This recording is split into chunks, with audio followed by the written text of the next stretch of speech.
L'actualité du dimanche, mesdames, messieurs, bonjour, bonsoir.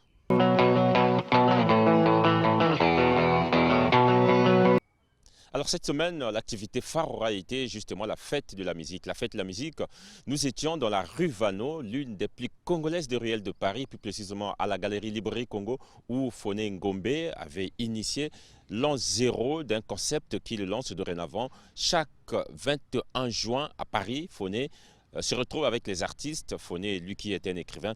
Voici donc quelques réactions, mais également l'ambiance à la Galerie Librairie Congo. C'était le 21 juin dernier.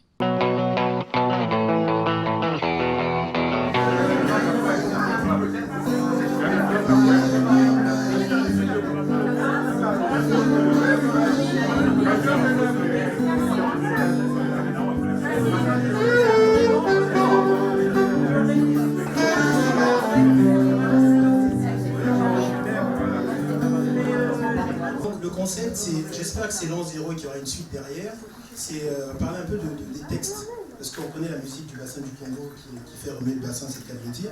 Mais la musique du bassin du Congo fait aussi, allume quelques cases dans le cerveau et fait vibrer les cœurs. Donc c'était important de revenir sur ça et de rendre hommage à certains grands musiciens qui sont Franklin Bukaka et Boa Lutine particulièrement. Après c'est ma sensibilité, mais c'est deux artistes que j'aime particulièrement.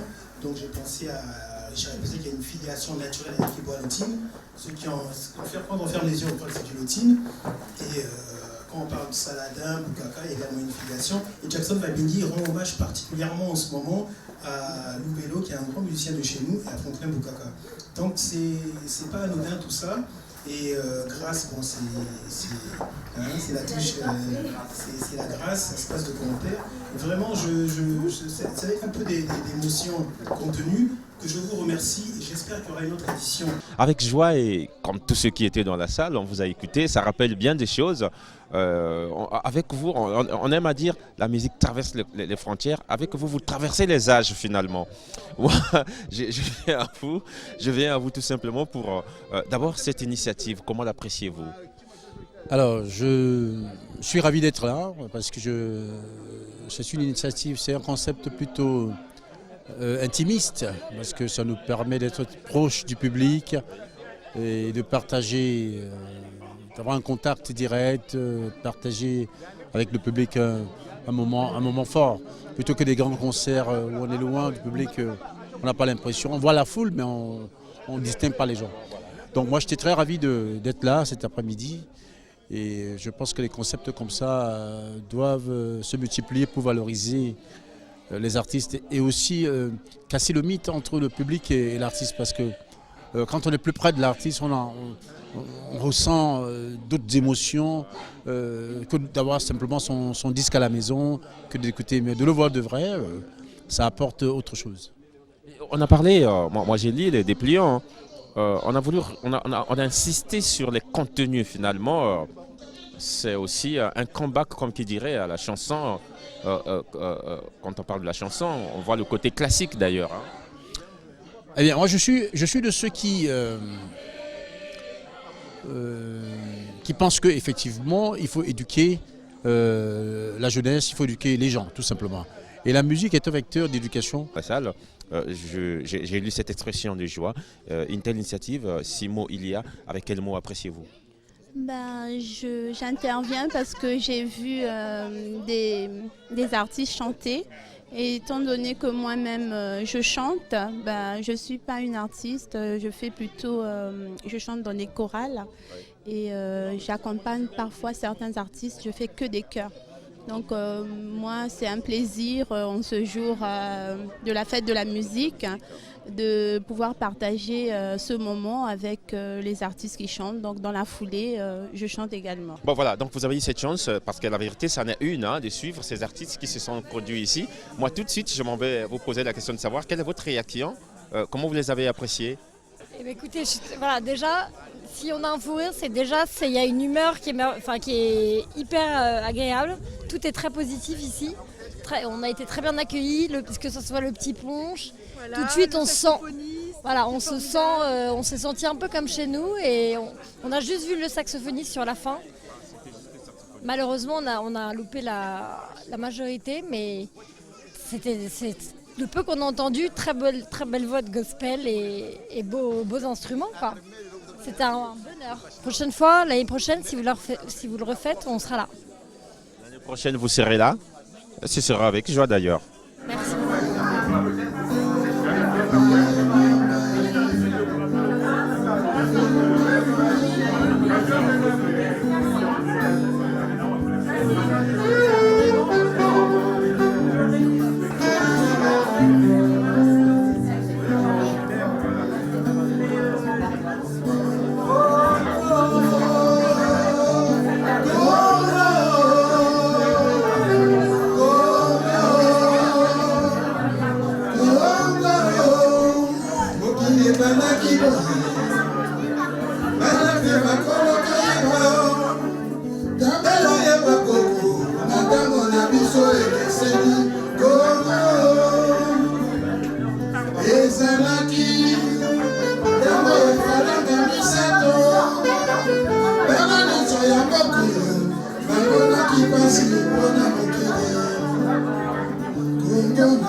Donc, nous sommes en train de célébrer donc, les 20 ans, quasiment jour pour jour, de la disparition de Sony.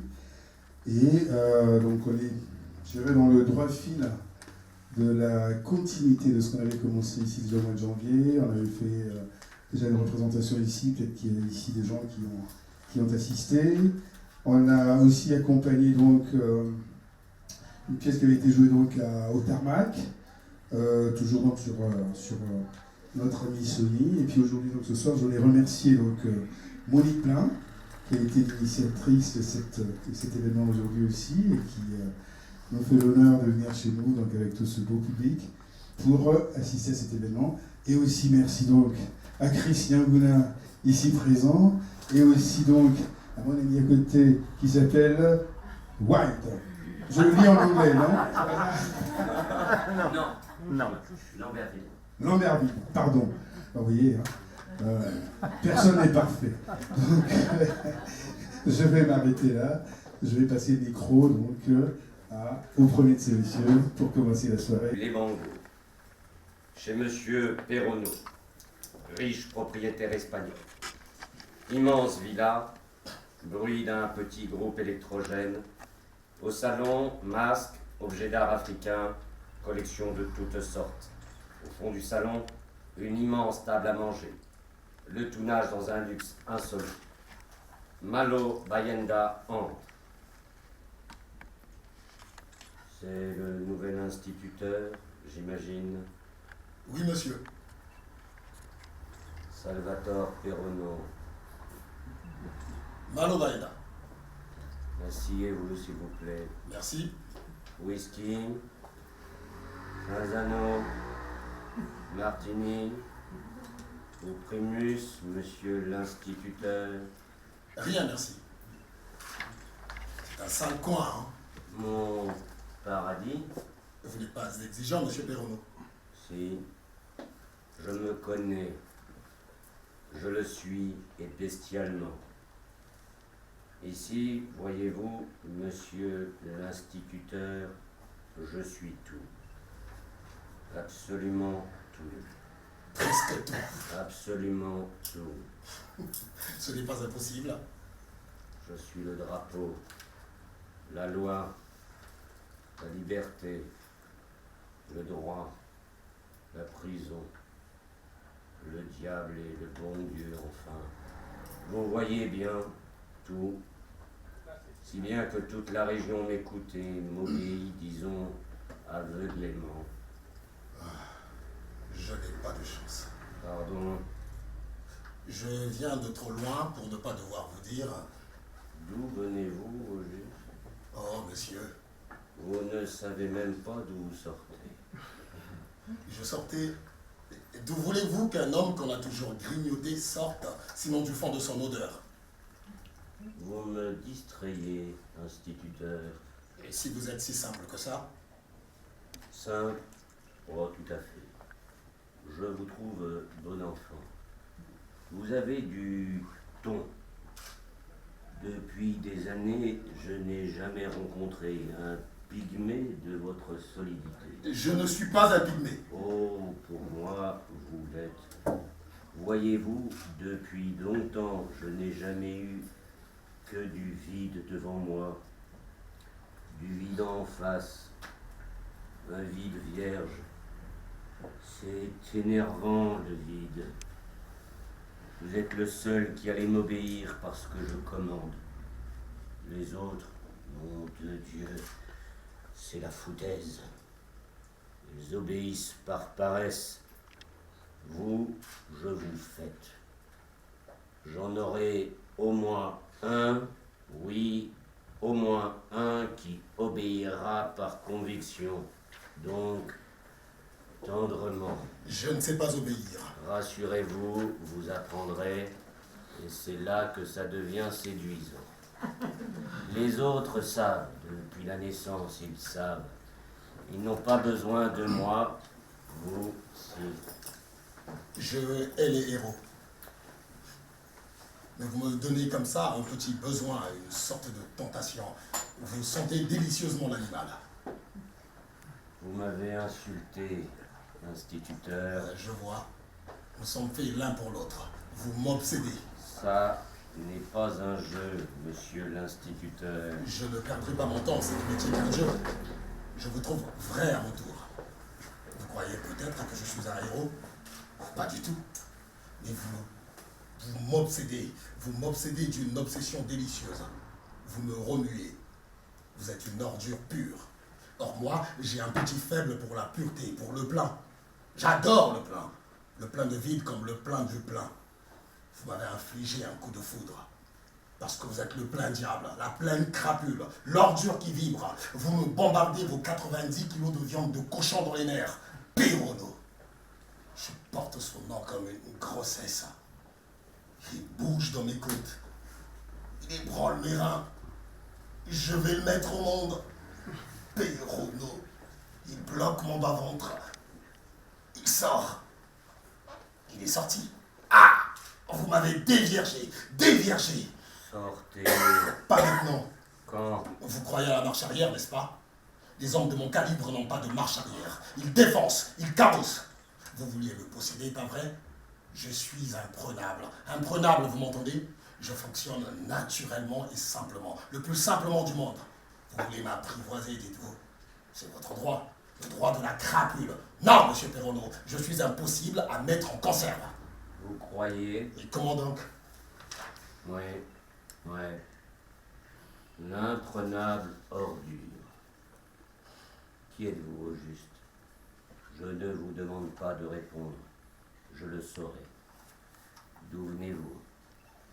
Qui vous envoie? Personne. Dans ce pays, personne ne peut m'envoyer quelqu'un parce que je suis de l'argent. Personne ne pose de questions à l'argent. Non, personne. Je suis le bonheur, le malheur, l'amour, la haine, le drapeau et la loi. Je suis le bien et le mal. Tout dans ce monde m'appartient. Les idées, les hommes, les nations, tout. L'homme est une soif de posséder, et moi, le breuvage. Instituteur des pantoufles. Je m'en vais vous ouvrir les portes d'un enfer prêt à porter. Monsieur Perronneau, vous êtes bien malade du cœur. Je crame. Je réveille votre maladie. Là. Ah, ça bouge, hein. Ça fait mal, très mal. Ça Ça vous tue lentement, lentement mais sûrement. Ça vous écrôle du dedans. Parlez-en. Osez parler si vous ne tombez pas mort. J'ai arraché votre cœur. Je l'ai là, dans mes mains. Je l'étreins. Je le presse, je l'étrangle, je le tue. Je remonte lentement jusqu'à vous. Regardez. Je vous fatigue comme une fille. Je vous dissous là. Je vous donne à manger à... Arrêtez! Non, maintenant, non, pas maintenant. J'avance. Je vous défais le nombril et l'anus. Je vous mets des bulles de merde dans le cerveau. Assez. Pas encore. Vous êtes chez moi. Et je crâne et je fonctionne. Vous allez arrêter. Comment? Vous m'avez saboté, pygmoïde. Moi, je vais vous annuler. J'ai forniqué avec vous. Je vous déviergerai. Qui vous dit que je suis vierge? Votre façon de crâner. Je vous déviergerai. Regardez ce chèque. Vous l'avez vu? Je l'envoie à quelqu'un que je connais là-bas au large du régime. En contrepartie, il devra vous torturer pendant tout le reste de vos jours. Il le fera, croyez-moi. Pour 10 millions, il acceptera de vous donner à boire toute la merde du Lébango. Crânez donc que je vous vois. Hein? Vous êtes fini. Fini. Vous êtes une ordure digne de moi. Je vous chante. Juste le temps d'attendre qu'on touche le chèque et vous partirez d'ici. Une bagatelle de 7 jours. Vous repartirez comme vous êtes venu, monsieur l'instituteur. Vous repartirez d'ici et d'ailleurs. Vous voyez ce que je veux dire? De raison de service en raison de service, vous aurez du pays. C'est une douce condamnation, jusqu'au jour où vous reviendrez ici, dans cette maison, me demander pardon. Reconnaître que vous n'êtes rien de plus qu'une ordure. L'ordure classique. Crânez pour voir. Vous êtes sûr de me faire partir d'ici? D'ici, d'ailleurs, de partout. Je vais t'annuler, salaud. Et pour le faire, je n'ai même pas besoin de moi. Non, même pas. Je prends des gens, les tiens, des pygmées. Je ne fais aucun calcul compliqué. Je lève la tête et je trouve. Là-bas, au large du Lébango, j'ai des gens. 3 ou 4 qui accepteront les 10 millions et qui te donneront l'enfer. Et quand tu n'en pourras plus, reviens me voir pour me demander pardon. Ne perds pas trop de temps, je suis cardiaque et les médecins m'ont condamné. Malo sort.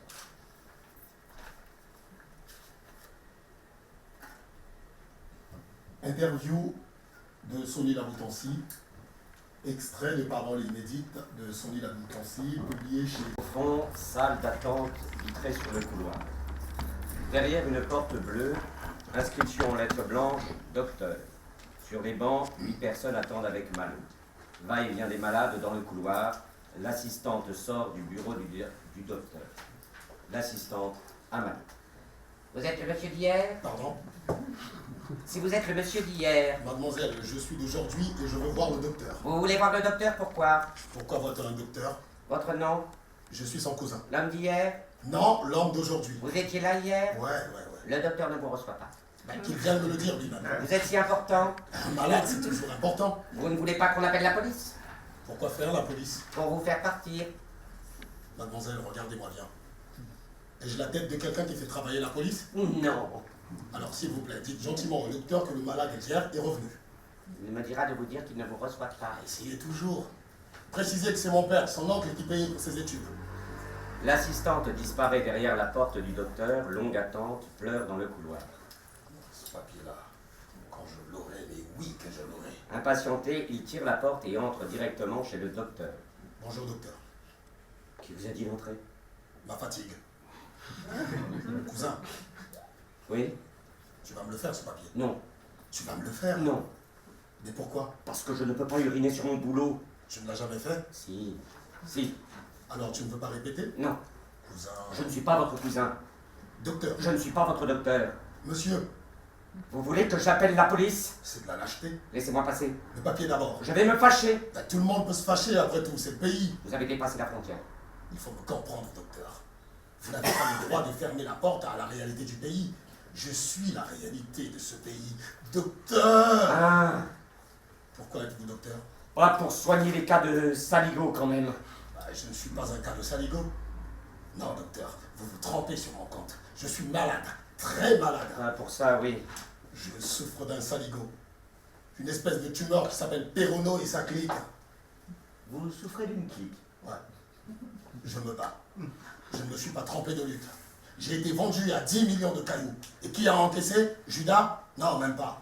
Une punaise qui se cache là-bas au large du pouvoir et qui parle à mon nom, qui me tue à mon nom. Je ne suis pas le Christ, moi. Je ne sais pas pardonner. Là-haut, dans les bureaux du ministère, quelqu'un a acheté ma vie. Il faut que je la récupère. On me mettra là-bas, même plantant, même portier, mais au moins qu'on me mette là-bas à 2 pas de mon homme. Détaché, vous comprenez? Je veux être détaché de l'enseignement actif pour savoir qui a bu l'argent de Pérono. Docteur, Ouais, faisons la paix, voulez-vous? on n'a pas fait la guerre. Si. Vous me refusez le papier? Ça n'est pas la guerre. C'est quoi? Si vous étiez malade, je vous aurais fait le papier. Il ne me servirait pas comme maintenant. Je vous l'aurais donné. Je le sais. Je ne me foutrais quand même pas malade pour... Enfin, je veux un papier comme on en immerge ce pays. Je sous-signais docteur patati patata, certifie que le nommé Malobaenda patati patata a été hospitalisé dans mon service, je ne sais pas pour... insuffisance cardio-pulmonaire. Un contrôle radiobiologique bimensuel est exigé, voilà. Comme cela, ils me mettent dans les bureaux du ministère. Je veux savoir qui m'a vendu à Pérono. Et que vous le saurez. Bah, je le saurai. Et je lui foutrai une belle dose de crachat dans les nerfs. Il en mourra. J'en suis sûr qu'il en mourra. Comme d'un venin. Je vous fais le papier. C'est vrai? Tout de suite. Parce que vous me ressemblez un peu. Rappelez-moi votre nom.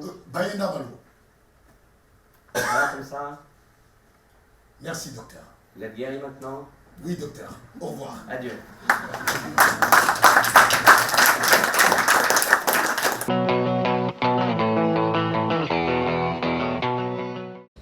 L'Afrique, avec ce colloque, se tourne résolument vers son avenir.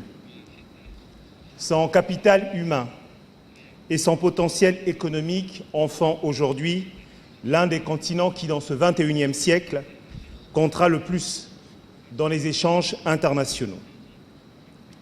C'est dans cet esprit que j'ai abordé personnellement le bouleversement technologique que nous allons connaître très prochainement. Le basculement complet de la diffusion analogique à la diffusion numérique en ce qui concerne l'audiovisuel peut être considéré non comme une révolution, mais comme une évolution naturelle vers le progrès auquel nous aspirons tous. L'audiovisuel a parcouru bien des chemins, passant d'un palier à un autre en quelques décennies. Des premiers postes de télévision noir et blanc à la couleur aujourd'hui, aux écrans fabriqués en plasma ou en LC2. Mais enfin, ce que nous appelions la fracture numérique, qui pouvait être considérée comme un handicap et une frontière entre ceux qui possédaient les technologies avancées et les autres, dont nous, Africains, va définitivement disparaître.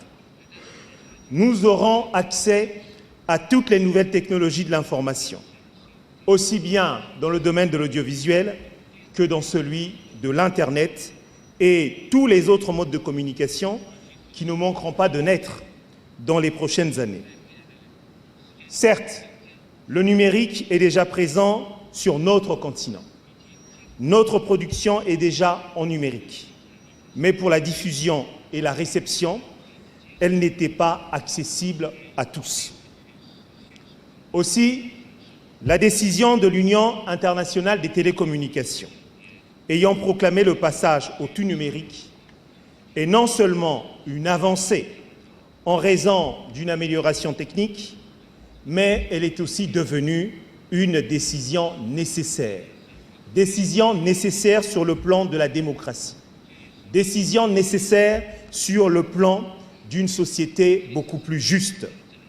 Elle permettra à tous les enfants d'Afrique, de bénéficier du progrès en matière de haute technologie en améliorant l'offre et la réception des chaînes de télévision. Cette décision de l'Union internationale des télécommunications, relayée par l'Union africaine avec courage, malgré des difficultés que nous avons rencontrées et qui ne sont pas encore totalement absorbées, a été en premier lieu abordée sur le plan technique, ce qui est logique. Mais les retombées sociales et économiques n'ont jusqu'à présent été appréhendées qu'à la marge. En fait, là est la révolution, non pas sur le plan technologique, mais sur les incidences humaines du passage au numérique. C'est en cela que le thème de notre séminaire est particulièrement judicieux. Il aborde le cœur de la problématique du numérique, c'est-à-dire les conséquences directes sur le développement social. Le numérique va singulièrement permettre d'africaniser et d'élargir notre offre en matière de chaînes de télévision et induire une présence beaucoup plus grande de notre culture, de la culture africaine auprès de nos populations qui sont aujourd'hui inondées par les offres satellitaires diverses et variées. Des chaînes, quelquefois, loin de nos préoccupations, quelquefois, loin de nos modes de pensée, quelquefois, très éloignées aussi de nos intérêts. Avec intelligence, nous devrions pouvoir être plus proches de nos populations grâce à la capacité de régulation de l'offre pour l'attribution des fréquences et en renforçant également nos productions propres. Le but étant de créer un modèle économique viable, un modèle économique favorable à nos entreprises audiovisuelles. La télévision, nous le savons, est d'une part un outil de transmission du savoir et d'autre part un facteur de développement économique qui doit pousser à la création de nouveaux emplois et de facto à l'amélioration générale du niveau de vie du continent. En effet, les populations africaines peuvent véritablement tirer profit du développement de la télévision numérique. D'autres secteurs de l'économie ont montré les avantages que l'on pouvait tirer de l'investissement dans les nouvelles technologies. À titre d'exemple, je citerai la téléphonie mobile. Le retard structurel considérable en matière de télécommunication, du téléphone fixe, avec ses câbles, on l'a connu, ses pylônes, a été comblé en Afrique grâce à la téléphonie mobile. Les installations techniques ayant été moins lourdes, moins coûteuses financièrement et plus faciles à gérer. Autre secteur, beaucoup plus prometteur, je le pense, pour l'avenir, et directement intéressé par le passage au numérique, le secteur de la communication. Jusqu'à présent, les investissements nécessaires à son développement ont été insuffisants sur le continent. Nous prenons conscience de l'importance de ce secteur dans la diversification de nos économies. Et pour atteindre cet objectif de diversification, le secteur de la communication devra bénéficier de mesures incitatives, économiques, juridiques et fiscales, comme cela a été le cas pour d'autres secteurs, je pense au secteur de la téléphonie. La promotion du secteur de la communication devrait permettre d'intéresser les investisseurs privés qui doivent voir dans la création et l'investissement dans les entreprises audiovisuelles des opportunités rentables. Cette évolution passe aussi par le développement du marché publicitaire.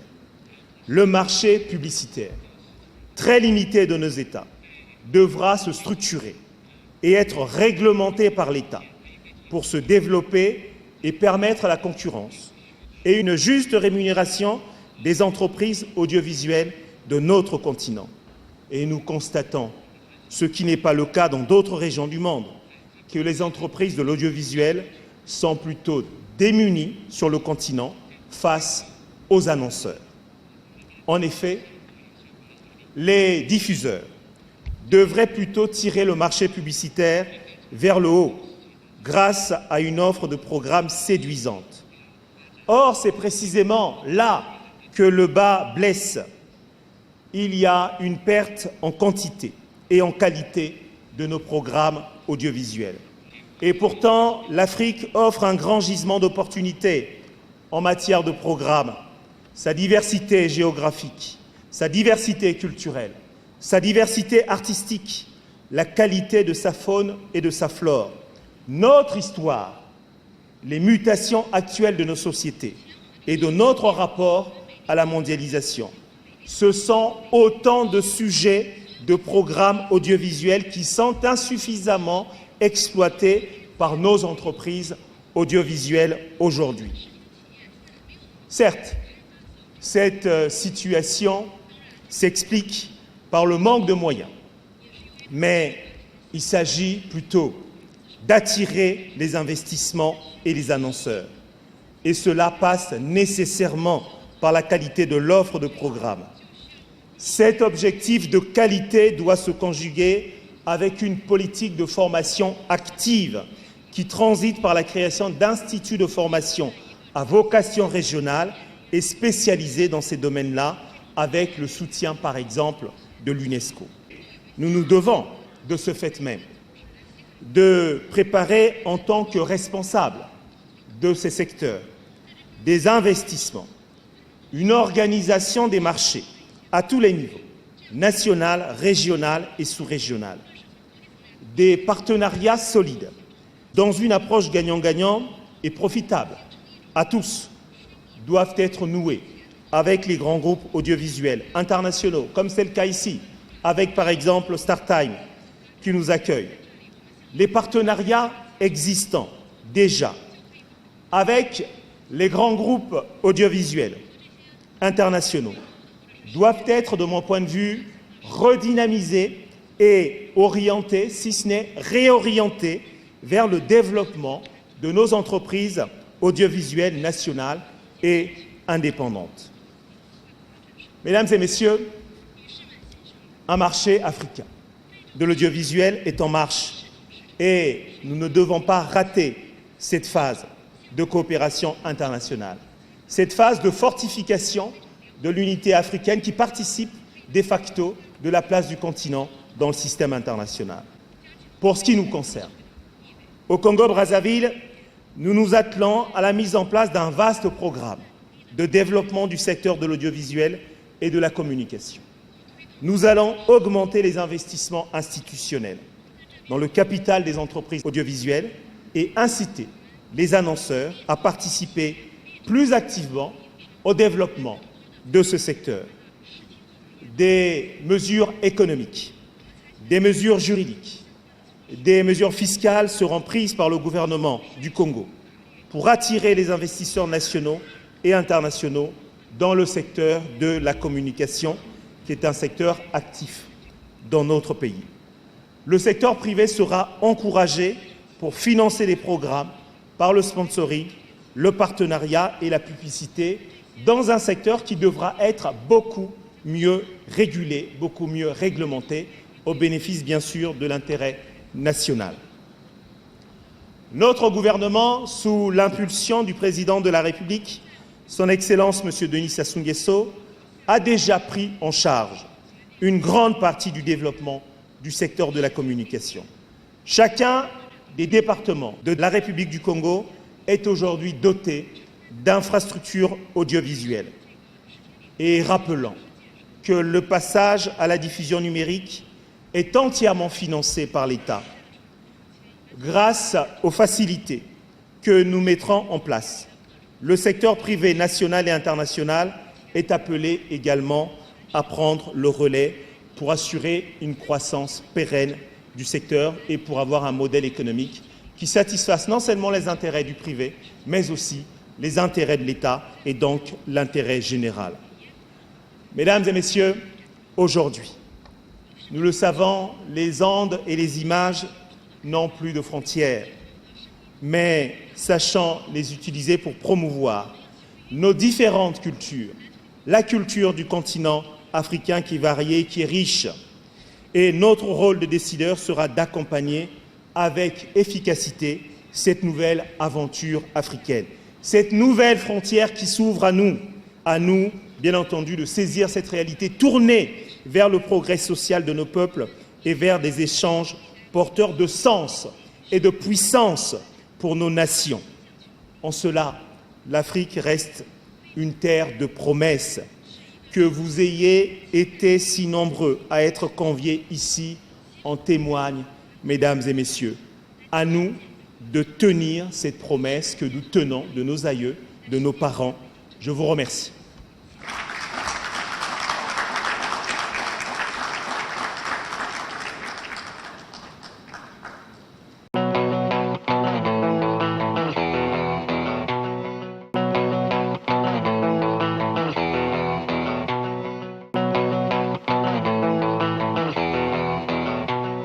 Est-ce que quand vous avez commencé à écrire le roman, vous saviez qu'il y aurait d'une certaine façon un bouleversement, un changement de perspective, un retournement, quoi? Oui et non. Oui, parce que j'ai été fasciné. C'est quelqu'un un jour qui m'a raconté une histoire qu'un Congolais qui était venu en France, après avoir été militaire, je crois, en Indochine, il s'était tellement plu et il y a quelque chose qui ne supportait plus de nos coutumes, c'était la famille qui lui demandait chaque fois de l'argent. Et donc, il s'est fait,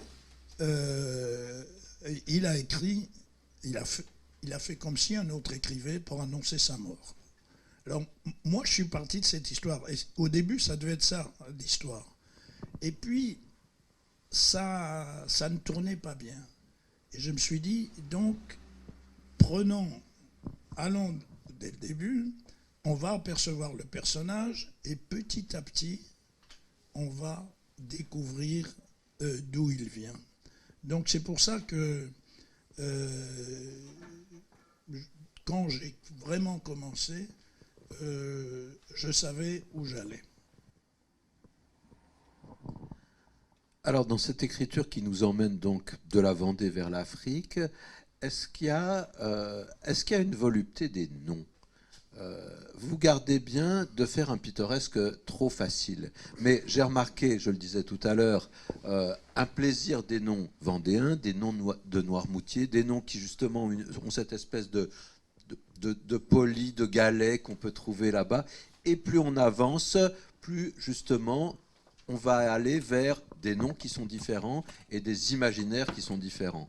Et je vous laisse parler de tout à l'heure de ce moment justement vers la fin du roman où on se retrouve à Brazzaville et où il y a une succession de noms de bars qui sont là et où on voit vraiment qu'on est passé d'un univers dans l'autre. Alors, est-ce que ce glissement se passe justement par un amour des noms? Est-ce que les noms évoquent une géographie pour vous? Mais je fais très attention au nom de mes personnages et puis au nom de lieux aussi. Et c'est l'objet de grands débats. Voilà, je vais vous en donner un exemple. Le café où le narrateur se retrouve toujours s'appelle le refuge du Goire. Et ça colle bien parce que ceux qui connaissent l'île de Noirmoutier et qui connaissent le passage du Goire, il y a des refuges pour le cas où on est pris par la marée. Et j'ai observé, j'ai été voir sur place, puisque c'est un lieu que je fréquente souvent, j'en reviens encore, il n'y a pas de café qui s'appelle le refuge du Goire. Il y a le passage du Goire. Mais le café que j'ai imaginé, je l'ai connu. Parce qu'à un moment où j'étais lycéen ici et que ça c'est une autre histoire compliquée, mais bref, j'ai été emmené adolescent à être garçon de café. Ça me permettait d'avoir de l'eau. Et le café dont il s'agissait s'appelait le café de la Poste. Et je me suis dit, si je mets le café de la Poste, d'abord je vais me tromper, etc. Et d'ailleurs il n'existe plus, il a changé de nom. Et donc j'ai changé. Ça c'est un cas. Pour les autres, par exemple Gaspard Libongo,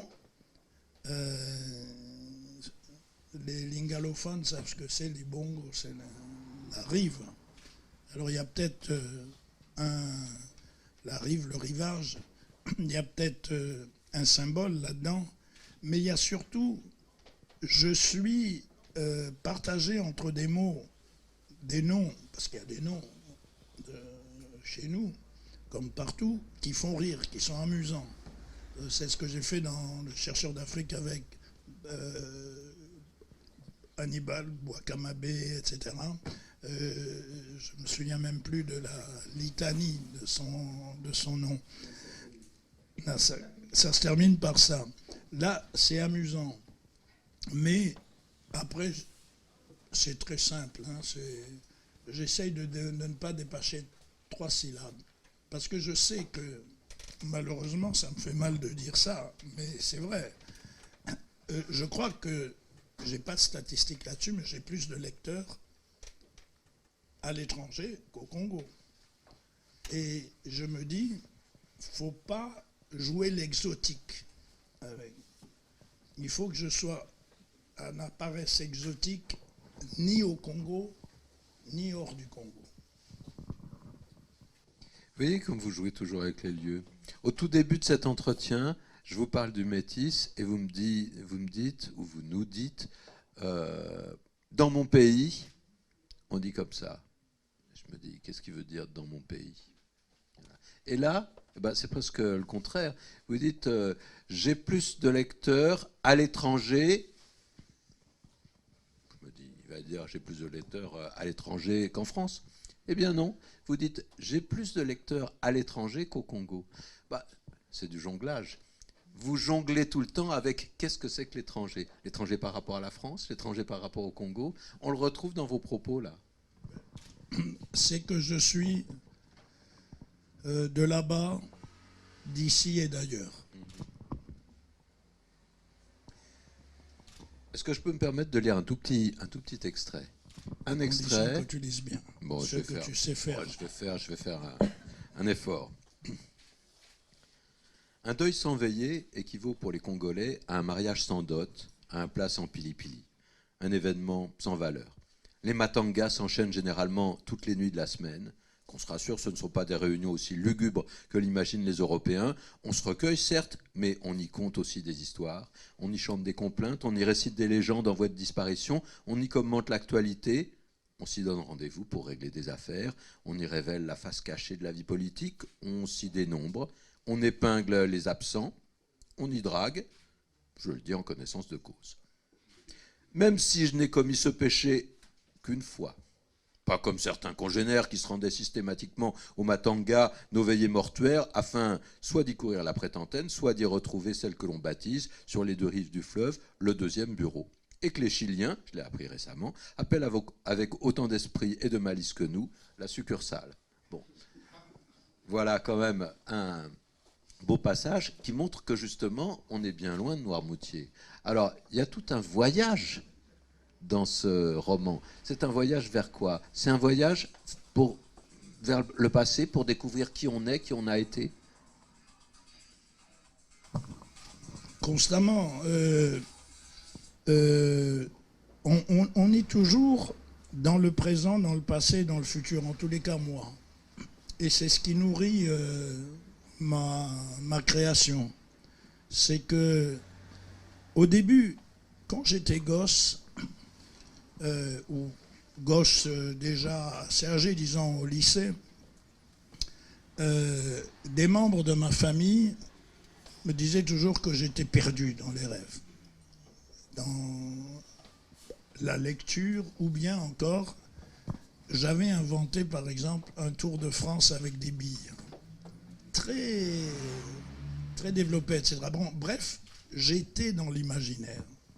Et puis quand j'ai eu brusquement l'envie de lire et que je me suis mis à lire beaucoup, je me suis dit, ben voilà, j'ai toute une série de frères, de sœurs, ce sont les auteurs.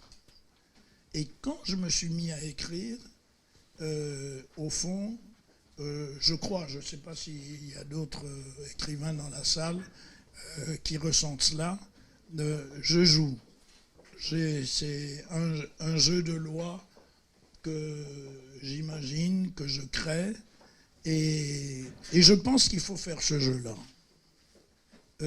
Et dans ce jeu-là, il y a une logique interne qu'il faut respecter. Je serais incapable de vous écrire les lois de cette logique interne. Mais si c'est réussi, alors la mayonnaise prend. Non pas que je veuille être un auteur à succès, mais je pense qu'un écrivain doit avoir la politesse de ne pas barber ses lecteurs.